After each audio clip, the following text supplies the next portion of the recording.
재판부는 공판 개시 전에 한하여 비디오 녹화 및 사진 촬영을 허가하였습니다. 피고인 윤석열 입정시키십시오. 오늘 오전 10시 15분 수용번호 3617번 배지를 단 그가 모습을 드러냈습니다. 특수 공무집행 방해 혐의 등에 대한 사건의 첫 재판. 윤석열 전 대통령 측 김계리 변호사 손에는 이것이 들려 있었습니다.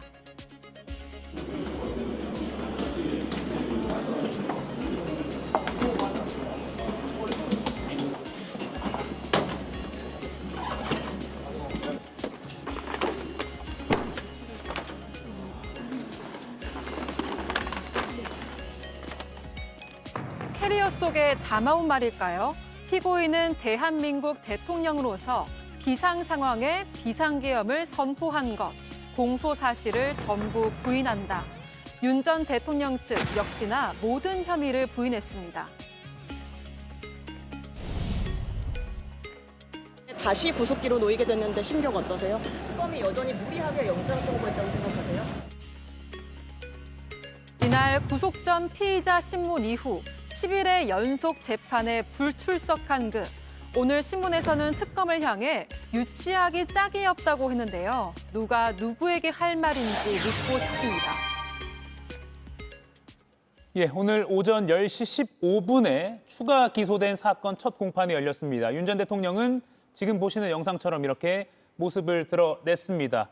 짙은 남색의 정장 차림이었고요. 타이는 하지 않았습니다. 머리는 구치소에서는 염색을 못하니까 하얀 흰 머리가 많이 드러났습니다. 교도관들의 안내에 따라서 피고인석으로 걸어가고 가볍게 방청석과 또 법관들이 있는 법대를 쳐다보고 앉는 모습도 볼 수가 있습니다. 왼쪽 가슴에는 수용번호가 적힌 명찰이 붙어 있습니다. 이 영상은 방송 조금 전에 들어온 영상인데요. 앞서 보신 건 언론사 카메라가 촬영한 것이고 그리고 본격적인 공판이 시작되고 나서는 언론사 카메라는 모두 철수하고 법원 자체적으로 촬영한 영상을 법원 측에서 방송 시작 직전쯤에 언론사에 배포를 했습니다. 그래서 저희가 실시간으로 편집이 또 되는 대로 윤석열 전 대통령 발언 위주로 쏙쏙 전해드리도록 하겠습니다. 김진욱 위원님, 오늘 85일 만에 공식 석상의 모습을 드러냈습니다. 어떤 부분에 좀 주목하셨습니까? 글쎄요, 저는 이제 내란 재판에 그동안 11번 연속으로 불출석하고 나서 처음으로 나오는 재판에서 어떤 모습을 보여줄까 했었는데 많이 한 석 달 전보다는 좀 수척해진 모습입니다. 그러나 건강상에는 이상이 좀 없어 보이고요.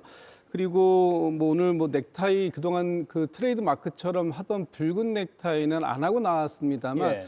그것에 특별한 의미가 있어 보이지는 않습니다. 다만 이 국민들 앞에서 그렇게 당당하고 자신감을 보여왔던 모습보다는 오늘은 좀 다소 좀 그런 모습들에서는 좀 거리감이 있는 그런 모습을 보여줬다. 그럼에도 불구하고 여전히 변하지 않은 것은 본인에 대한 그 지금 기소 내용들이라든가 이런 부분을 전혀 인정하지 않음으로써 여전히 전혀 반성하지 않는 모습을 보여주고 있다는 점은 하나도 변하지 않았다 이렇게 평가할 수 있을 것 같습니다. 예, 송영훈 의원께서는 어떤 부분에 좀 주목하셨습니까? 노타이 부분에 대해서 우리 언론이 많이 관심을 갖고 계시던데요. 저는 그 노타이 장면을 보면서 이제 윤석열 전 대통령이 그 붉은 넥타이는 더 이상 착용하지 않으셨으면 하는 말씀을 드립니다. 이제는 명백하게 위헌 위법한 계엄을 선포해서 대한민국을 이렇게 혼란에 빠뜨렸던 윤 전 대통령이 보수와 국민의힘을 놓아줘야 합니다. 계속 보수의 상징, 어떤 국민의힘의 상징색에 해당하는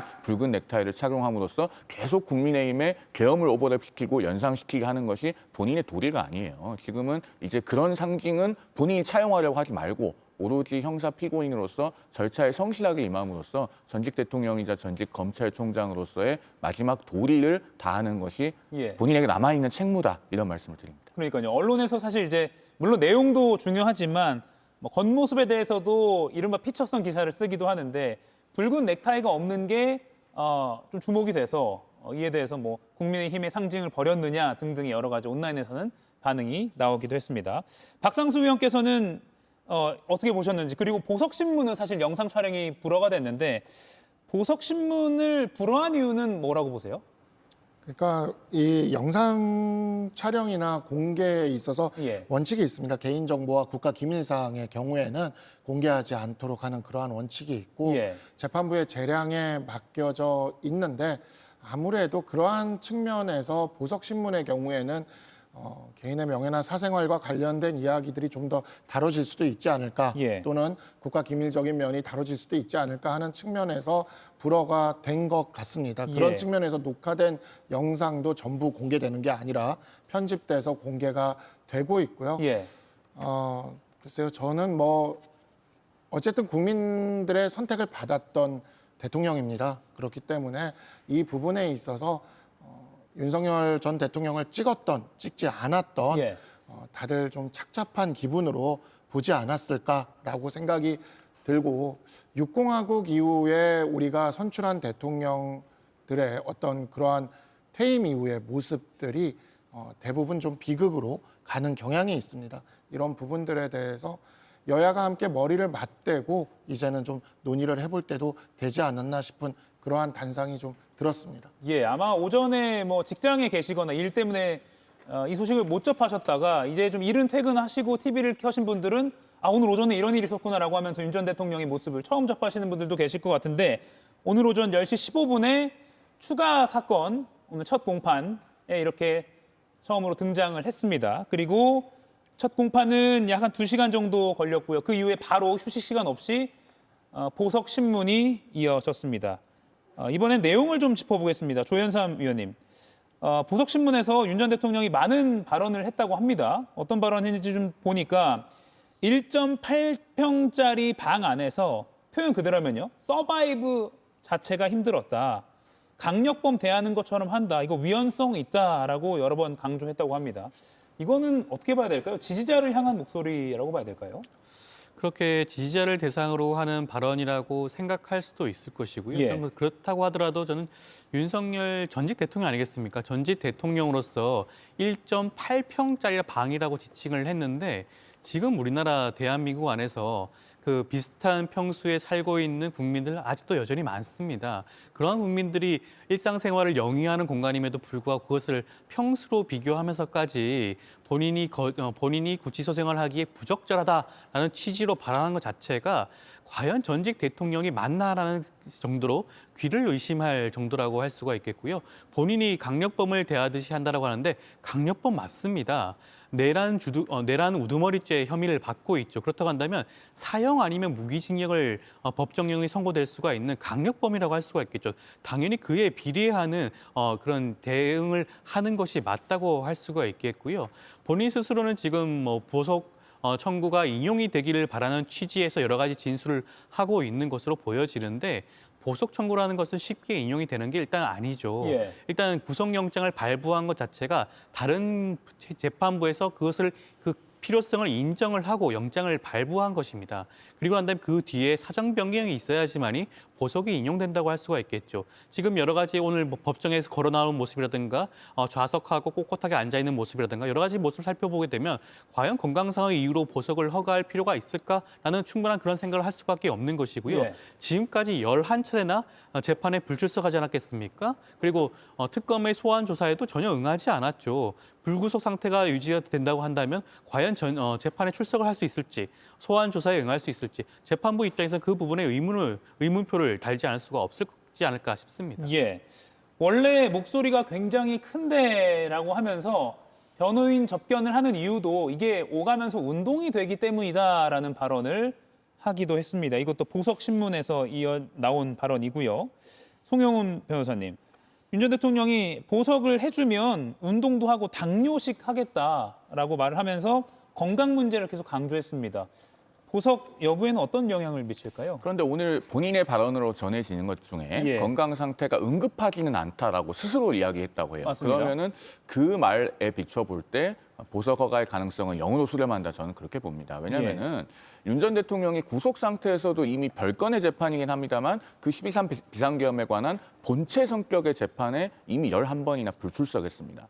법원이 보는 도망할 염려의 기준은 어디로 실제로 물리적으로 도주하는 것이 아니라 형사재판에 출석이 확보되느냐거든요. 예. 그게 중요한 거예요. 그러니까 법에서 말하는 도망할 염려는 결국에는 재판 절차의 진행 그리고 재판 결과의 집행을 확보하기 위한 데 주안점이 있습니다. 그러면은 구속 상태에서도 계속 재판에 안 나갔는데 보석을 하면은 재판에 나온다고 어떻게 법원이 확신할 수가 있겠습니까? 그런 점 때문에 이것은 가능성이 없다시피 한 것이고 김계리 변호사가 오늘 보석 그 신문기일에 그런 얘기를 했다고 해요. 전직 대통령이어서 다 알려져 있는데 어디로 도망을 가느냐 그런 얘기를 했다고 하는데 이것은 법률가가 아닌 일반 국민에게는 그럴듯하게 들릴지 몰라도 재판부로서는 귀담아 듣지 않을 만한 내용이다 이렇게 말씀드립니다. 예, 혹시 지금 세 분의 변호사님 계시고 또 한 분의 정치 경력이 오래되신 분이 계시기 때문에 네 분 중에 혹시 보석이 인용될 가능성이 있다라고 의견을 가지신 분 계신가요? 보석이 인용될 가능성은 좀 전에 뭐 영해 수렴한다라고 말씀 주시는데 거기에 반대를 제기할 사람은 없을 것 같아요. 예. 지금 이제 보석에 여러 가지 사유들이 있지 않습니까? 그런데 보석에서 또 불허하는 사유를 명확하게 법은 정해놓고 있습니다. 특히 증거 인멸의 우려가 있다든지 아니면 지금 10년 이상의 중형이 선고될 것이 예상되는 경우에는 보석을 인용하면 안 된다라는 것이 명확하게 있는 거 아닙니까? 지금 그 윤석열 피고인에게 그 여러 가지 재판이 있습니다만 예. 내란 우두머리 혐의 같은 경우에는 최저 형량이라고 하는 게 무기징역, 무기금고입니다.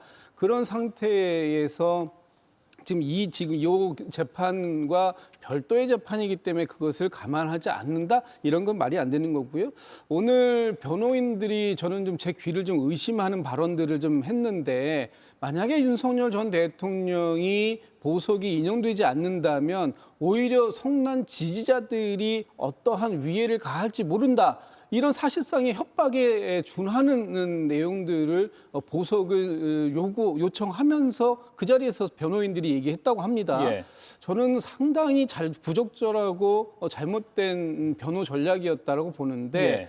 지금 윤석열 전 대통령이 지금 이 법정에서 하는 저 한마디 한마디 자체가 본인의 지지자들이 들으라고 하는 얘기다라고 지금 우리가 해석을 할 수 있어요. 그럼에도 불구하고 밖에 나가서까지 저런 얘기를 한다? 그리고 또 풀어주지 않으면 정말 큰 위해가 있을 수 있다. 이거는 사실상 법정 안에서 법관들을 압박하거나 또는 위협하는 발언으로 들릴 가능성이 굉장히 크다라는 말씀 하나 드리고 예. 제가 좀 전에 그 말씀을 못 드린 게 1.8평방이라는 표현을 쓰셨더라고요. 1.8평방 안에서 서바이브하는 자체가 힘들다. 지금 정확하게 제가 홍거실의 평수는 모르겠습니다만 예.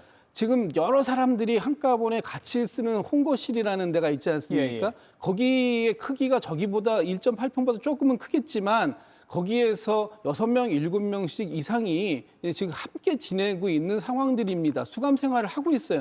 그럼에도 불구하고 본인이 전직 대통령이라는 이유로 더한 특혜를 요구하는 것처럼 비추는 것, 이거 일반 국민들 눈높이에 매우 안 맞다라는 거고요. 지금 우리 수용 시설에 좀 수용되어 있는 분들이 한 6만 명 정도 된다고 합니다. 예. 그 6만 명들 중에 저 독방을 지금 쓰고 있는 사람들의 숫자는 아마 0.01% 이내로 매우 적을 텐데 그럼에도 불구하고 거기에서 서바이브가 힘들다고 얘기한다면 그럼 다른 사람들은 그러면 어떤 상황일 것인가 하는 부분에 대한 이해도도 매우 떨어진다 이런 말씀도 좀 드리고 싶습니다. 그래서 예. 제가 하나만 더 말씀을 예. 드리면 그 1.8평짜리 방 안에서 서바이브 자체가 힘들다. 이 발언이 전직 대통령으로서는 오늘 한 말 중에 가장 부적절하다고 저는 생각합니다. 예. 왜냐하면 우리나라에는 아직도 지옥고라고 해서 반지하, 옥탑방, 고시원에서 정말 그 한계 상황의 주거에서 계시는 분들이 있잖아요. 예. 그러면 본인의 재임 중에 그런 분들의 주거 환경에 대해서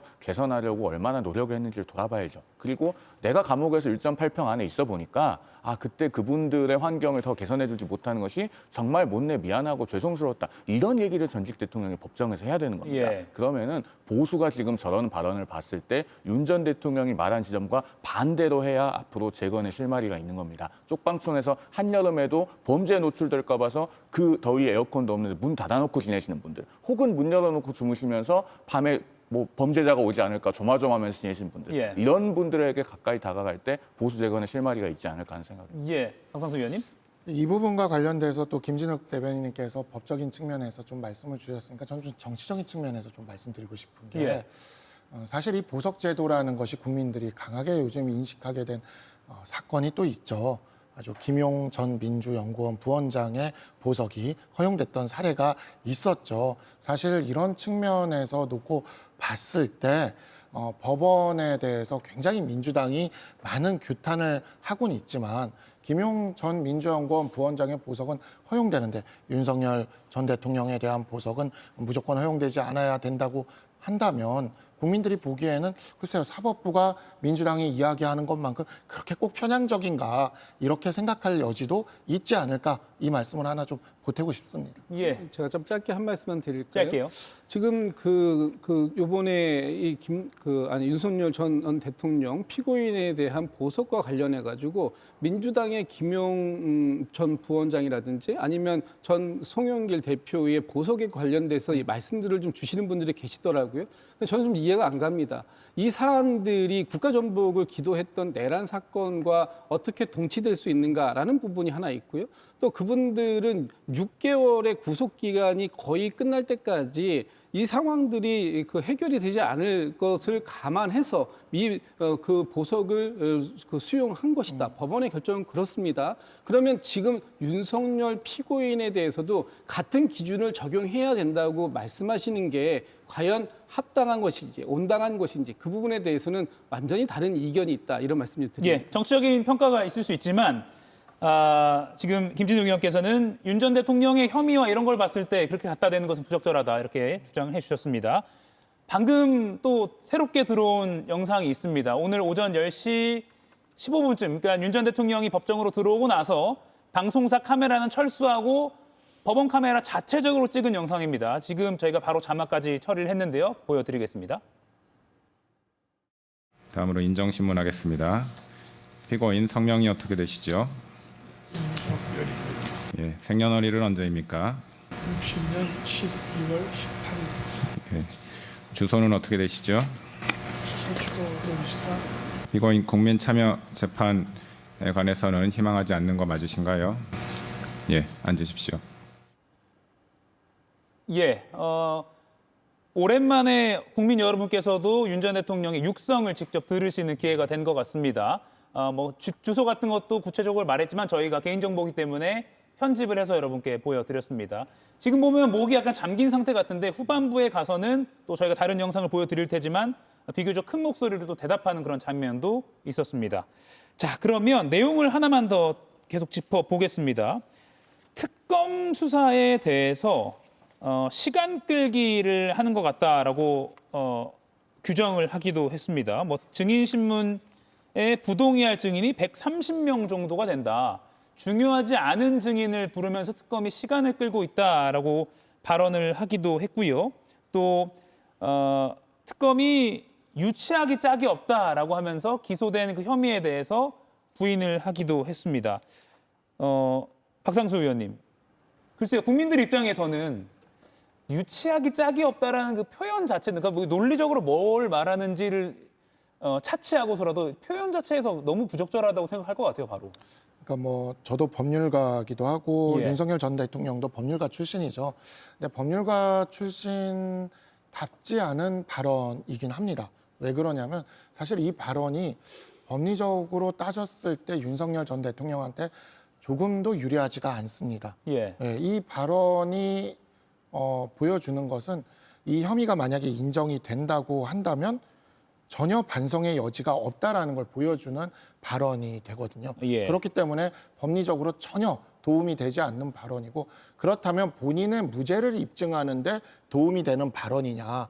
본인의 무죄를 입증하려고 한다면 법리적인 측면이나 아니면 사실관계나 증거의 측면에서의 문제점이라든가 이런 것들을 치밀하게 다퉈 들어가야 되는데 이건 그냥 감정적인 발언이거든요. 예. 그래서 평생을 법률가로 살아왔고 전직 검찰총장이었던 전직 대통령의 발언으로서 이러한 발언은 조금 본인에게 굉장히 불리한 발언이었다. 저는 근데 헌법재판소에서 탄핵 심판 때부터 시작을 해서 이번 형사재판 공판 전까지 예. 계속해서 윤석열 전 대통령의 발언은 본인에게 굉장히 불리한 발언인 경우들이 많았습니다. 이러한 부분들에 대해서 변호인들이 충분히 그에 대한 조언을 해주고 있는가 예. 이런 측면에서 약간 좀 의문이 드는 측면이 있고 이러한 그 감정적인 발언들은 앞으로는 스스로를 위해서도 자제를 하는 게 좋을 것 같습니다. 예. 조윤선 위원님, 유치하기 짝이 없다. 이거 그냥 법을 잘 모르는 일반 국민들이 제가 봐도 이거는 왠지 불리할 것 같은데 싶은 발언이거든요.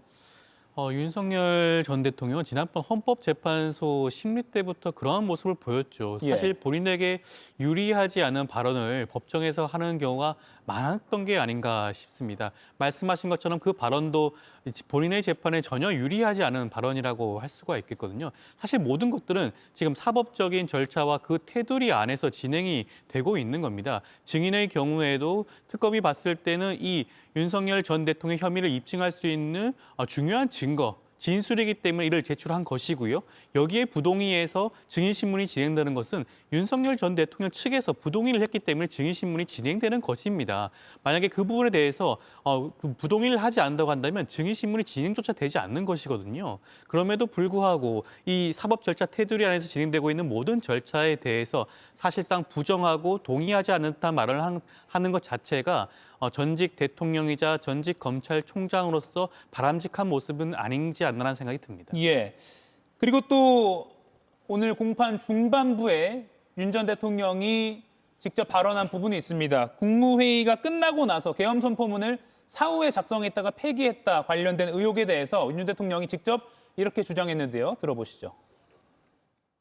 그거는 제가 12월 7일에 서명을 받으러 왔길래 이 사후 부서 문서라고 해도 이거는 국방부에서 담당자가 작성해서 장관, 총리, 대통령 이렇게 올려야지 부속실장인 자네가 이걸 왜 하느냐라고 제가 좀 나무랐는데 일단 그냥 갖고만 있겠다 이렇게 했기 때문에 저는 한덕수 총리가 그렇게 얘기를 하면 저한테는 물어보지 않아도 당연히 동의할 거라고 생각하고 그래 하지 않았나 하고 생각이 됩니다. 예.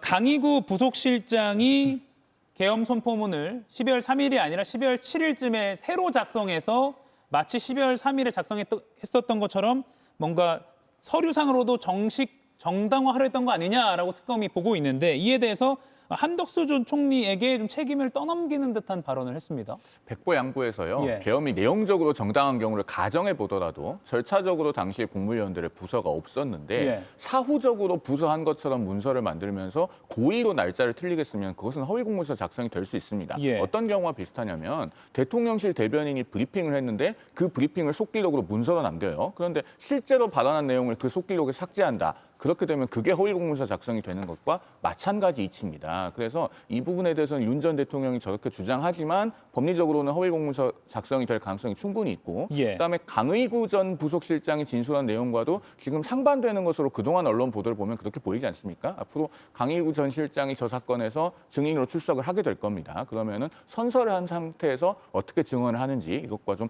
면밀하게 대조해 볼 필요가 있고 과거 탄핵 심판 과정에서도 윤 전 대통령 본인의 발언이 사실은 사실관계가 벗어나는 경우가 많이 있었습니다. 예를 예. 들면 뭐 호수 위에 달 그림자 이야기를 하면서 실체가 없는 사건인 것처럼 그렇게 이야기를 했지만 바로 이틀 전에 방첩사 대공수사과의 최진욱 소령이 그 12.3 비상계엄 관련 재판에 증인으로 출석해서 뭐라고 말했습니까? 본인이 계엄 당시에 김대우 방첩사 수사과장으로부터 한동훈 전 국민의힘 대표의 신병을 인계받으면은 수방사로 압송하라는 지시를 받았다. 즉 정치인 체포조가 실제 했다고 진술을 한 거예요. 이렇게 점점 사건의 실체가 명확하게 드러나고 있기 때문에 예. 저 부분도 윤 전 대통령의 주장을 액면 그대로 믿을 것은 아니라고 보여집니다. 예, 오늘 새롭게 추가된 사건이라고 저희가 표현해 드리는 것이 바로 내란 우두머리 혐의 사건과 별개로 추가로 기소가 된 것이기 때문입니다. 5가지 혐의가 있는데요. 저희가 그래픽으로 준비를 했습니다.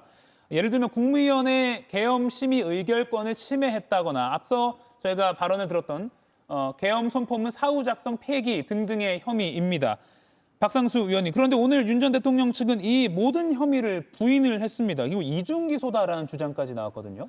그러니까 이제 이중기소 금지 원칙이라고 해서 이중이형 금지 원칙 또는 이중기소 금지 원칙이라고 하는데 동일한 사실관계에 있어서 2번 이렇게 중복해서 기소를 해서는 안 된다라는 이러한 원칙인데요. 글쎄 뭐 이거는 뭐 변호인이 충분히 주장해 볼 수는 있는 사안이라고는 예. 봅니다. 네, 이게 왜냐하면은 지금 검찰에서 기소를 하고 또 내란 특검에서 또 따로 기소를 하고 하는 측면이 있기 때문에 사실관계가 중첩이 된다라면 동일한 사실관계다라고 하는 것을 가지고 변호인이 한번 주장을 해볼 수는 있는 사안인데 이제 이중기소 금지 원칙이 예외가 좀 있어요. 이제 예외라고 한다면 새로운 사실이 발견되거나 이런 것들이 있을 때는 이것이 이제 예외적으로 또 할 수 있는 것이 있고 이런 부분은 앞으로 형사법정에서 치열하게 다퉈질 부분이기는 합니다. 예. 그래서 이런 부분에 있어서는 충분히 변론권이 보장되어야 한다라는 측면에서 대통령이 주장을 할 수는 있는데 아까도 말씀을 드렸지만 지금 좀 제가 보기에는 안타까운 지점들이 물증들이 이렇게 나오는 지점들이 있고 또 증언이 확실한 지점들이 있습니다. 이러한 부분들에 대해서 끊임없이 그 일관되게 무죄 변론, 무죄 취지의 그러한 발언들을 계속해서 하고 있습니다. 근데 이거는 변호사들의 입장에서는 의뢰인들이 나는 정말 잘못 없다, 무죄다라고 이야기를 하더라도 예. 우리나라에서 이렇게 물증이 확실하고 증언이 확실하고 그런 경우에는 무죄 변론을 하게 됐을 때 오히려 법정 최고형으로 갈 수 있는 위험성이 있기 때문에 대부분의 일반적인 사건에서는 말립니다. 그러한 부분을 말리는데 그러한 측면이 없이 그냥 무죄 변론으로서 전부 부인을 하고 이렇게 끌고 나가는 모습을 보여주고 있는데 정치적인 어떠한 목적도 그렇게 가미되어 있는 그러한 변론 전략인 것으로 보입니다. 예. 그 정치적인 목적이라 하면 결국 뭐 지지층에게 소구력이 그렇겠죠. 있게 다가가려고 하는 네. 것 같은데 그래서일까요? 오늘 김계리 변호사가 지난 12월 3일 계엄령 선포 당시와 크게 다르지 않은 주장을 내놨습니다. 그래픽으로 저희가 준비했습니다. 피고인의 비상계엄 선포 요건은 당시 대통령이 판단할 상황이며 내란이 아니다. 사법심사의 대상이 아니다라는 발언을 오늘 했습니다. 김진욱, 송영훈 두 분께 여쭙고 백다영 앵커 불러보겠습니다. 이거 어떻게 보셨습니까? 저 주장에 대해서는 뭐 말도 안 되는 주장입니다. 왜냐하면 헌법재판소에서 이미 당시 12.3 비상계엄에 대한 윤석열 피고인의 행위가 예. 적법한 것이냐라는 것에 있어서 위법하고 위헌적이다라는 것 때문에 윤석열 피고인을 대통령 측에서 파면에 이르게 한 것 아니겠습니까?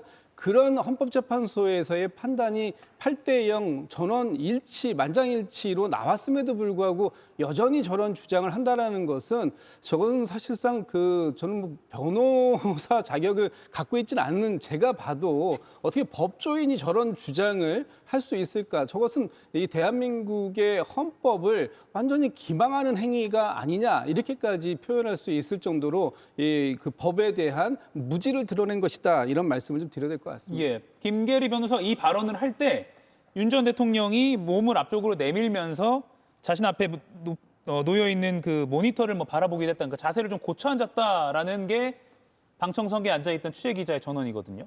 저런 발언은요, 한마디로 말씀드려서 헌법의 적입니다. 그리고 김계리 변호사가 지난번에 국민의힘에 입당 신청을 했을 때 서울시당의 당원자격심사위원회 회부돼서 입당이 보류됐었죠. 역시나 보수 정당인 국민의힘에 입당하실 자격이 없는 분이다, 저는 그렇게 생각합니다. 왜냐면요, 저런 논리를 관찰하게 되면 이재명 대통령이 비상계엄을 해도 막을 방법이 없는 거예요. 위헌 위법이 아니고 그러면은 대통령의 판단에 따라서 언제든지 비상계엄을 할 수도 있다는 것 아닙니까? 우리나라 헌법상 계엄을 해도 국회 입법권은 어떤 경우에도 건드릴 수가 없게 되어 있습니다. 그러나 계엄법에 따라서 사법권에 대해서는 비상수단이 동원될 수 있어요. 자, 헌법 84조 문제. 이재명 대통령의 5개의 재판은 아직까지 공식적으로 법원의 헌법 84조에 대한 해석이 있어서 공판 절차가 정지된 것 아닙니다. 다만 공판 기일이 지정되지 않고 있을 뿐인데 하나의 가정입니다만은 만약에 어느 재판부가 기일을 지정하는 상황이 생겨서 대통령이 그런 것을 저지하기 위해서 비상계엄을 한다고 생각해 보십시오. 당연히 위헌 위법하고 막아야 되지 않겠습니까? 그런데 김계리 변호사식의 논리로 하면요, 그런 것이 하나도 위헌 위법하지 않게 된 거예요. 굉장히 위험한 발상이고 그렇기 때문에 헌법의 적이고 보수 정당인 국민의힘에 입당하실 자격이 없다라고 말씀을 드리는 겁니다. 예. 윤 전 대통령에 대한 보석 신청이 받아들여질지는 아마 며칠 뒤쯤에 나오게 되겠죠. 오늘 바로 나올 것 같지는 않습니다. 다만 우리 네 패널께서 공통적으로 지적해 주신 것처럼 지금 상황으로 봐서는 받아들여질 가능성은 매우 희박하다라고 보는 게 맞을 것 같습니다. 이가혁 라이브를 시청해 주셔서 고맙습니다. 이가혁 라이브는 평일 오후 5시 TV와 유튜브로 실시간으로도 함께 하실 수 있습니다.